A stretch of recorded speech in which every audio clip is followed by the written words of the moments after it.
All right. So let's clear the air because there's a lot of misinformation floating around about Section 504, about disability rights, and this absolutely ridiculous lawsuit that 17 states, yes, 17, have signed on to. Some of these attorney generals are out here saying the Biden administration added gender dysphoria to the list of disabilities protected under Section 504. Well, yeah, no. That's a steaming pile of misinformation served with a side of bad faith arguments, and then you top that with a generous helping of fear mongering. So let's start with some actual facts, because facts do matter, even when politicians pretend that they don't. First of all, neither Section 504 of the 1973 Rehabilitation Act nor the Americans with Disabilities Act has a pre approved list of disabilities. You won't find an official government document saying, here are the 10 conditions that qualify, because that's not how it works. Instead, these laws define disability broadly so that protections can adapt to real life needs. The law's definition of disability is really quite simple. It states that a disability is a physical or mental impairment that substantially limits one or more major life activity, or it's a record of having such an impairment or being regarded as having such an impairment, even if the person doesn't actually have one. So you see how that works? It's not about labels, it's about function. And that's why these laws cover everything from mobility impairments to chronic illnesses to mental conditions, because it's about whether a person is facing substantial barriers, not whether they fit into some pre-approved box. So, now here's where folks really start twisting the truth. Some are claiming that a new federal rule declares gender dysphoria as a disability.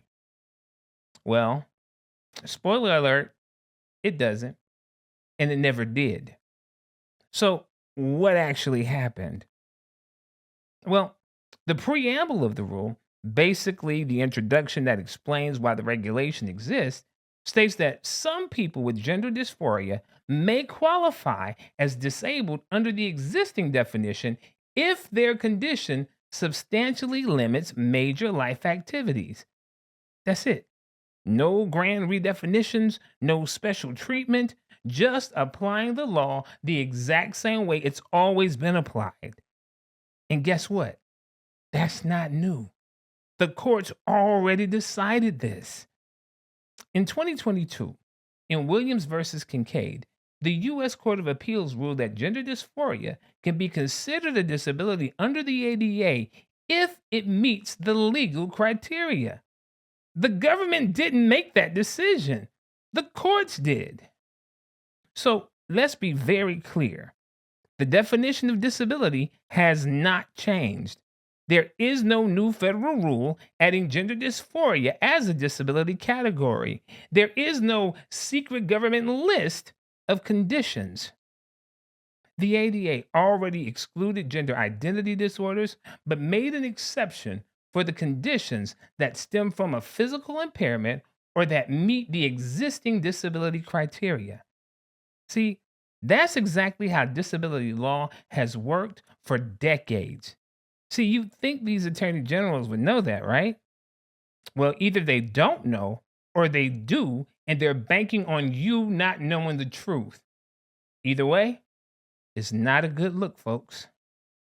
So, why all the outrage? Well, it's really simple. You see, this isn't actually about gender dysphoria, it's a distraction, a political smokescreen, a convenient boogeyman being used to justify something very, very dangerous. This lawsuit, Texas versus Becerra, doesn't just challenge one rule, it calls for the complete repeal of Section 504. And you see, that could mean no more school accommodations for students with disabilities, no more protections against workplace discrimination, and no more accountability for hospitals, businesses, or federally funded programs that refuse accessibility. You see, they want to gut disability rights. But instead of saying that out loud, because that will make them sound like villains, they're spinning a false narrative to make you believe this is about something entirely different. So don't fall for the okey doke. So now that you know the truth, it's time to act. We cannot let these states destroy Section 504 under the guise of concerns that aren't even real. So if you live in one of these 17 states, call your attorney general and tell them withdraw from Texas versus Becerra immediately. Let them know that we see exactly what you're doing and we won't stand for it. And tell them that disability rights are not up for debate. And if you need some help finding your attorney general's contact information, go to www.naag.org. That's www.naag.org. And tag your state's attorney general on social media and demand that they drop out of this ridiculous lawsuit. You see, this is bigger than politics. This is about our rights. This is about human rights. And we're not going away, and we are not backing down.